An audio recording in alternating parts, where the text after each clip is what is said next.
Since I'm the last on the panel, I'll start off with on a lighter note with a graphic that is of a Congress that was very similar to the one that is being held today, in which the chair tends to ask a question, what is 2 plus 2?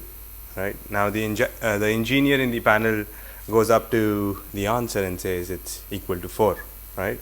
The geologist on the other hand says it's somewhere between 3 and 5. Whereas the geophysicist that is sitting in the panel says, what would you like it to be? Right. So the professionals actually made this kind of a graphic, and the heading of this particular graphic was, this is the difference between engineering and science. Right.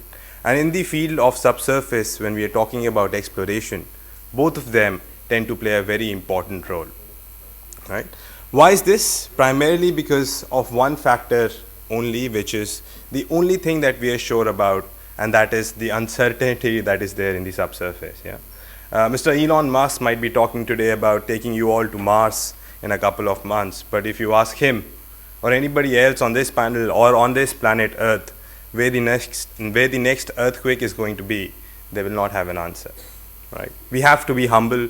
Homo sapiens have been here for around 300,000 years, whereas the Earth has evolved for over 4 billion years. And we are trying to explore oil and gas in the subsurface. And the only thing that we are sure about is that there is uncertainty in every aspect that we are trying to do. So what does it take us towards? It takes us towards a more of a stochastic approach than a deterministic approach.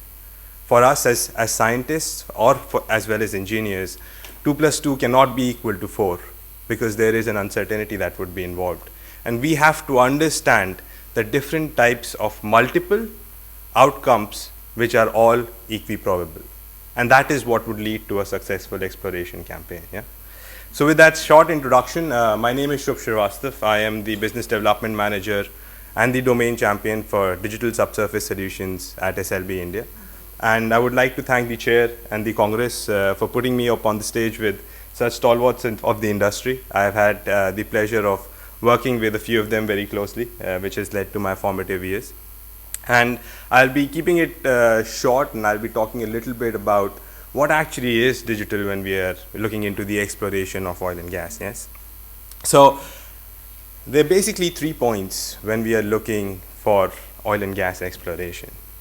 First is reiterating what Sushma ma'am and Garya sir has just mentioned, is that we have been digital since 2000. In fact, like Sushma ma'am mentioned, we have been digital since 1990s. Digital primarily means we are trying to do something that we were doing physically with our hands using technology. And we have been using technology in exploration with the help of softwares since 1990s. Right? We are no longer making maps on paper. We are making maps on softwares. We are no longer doing processing just the way it was done in 1990s. We have high performance computing centers that are there that have increased the processing time. So we have been digital since the 2000s, and there are advancements in digital technology that we have to look into when we are looking for more exploration. That is the first part. The second one is the new transition that is happening towards cloud computing.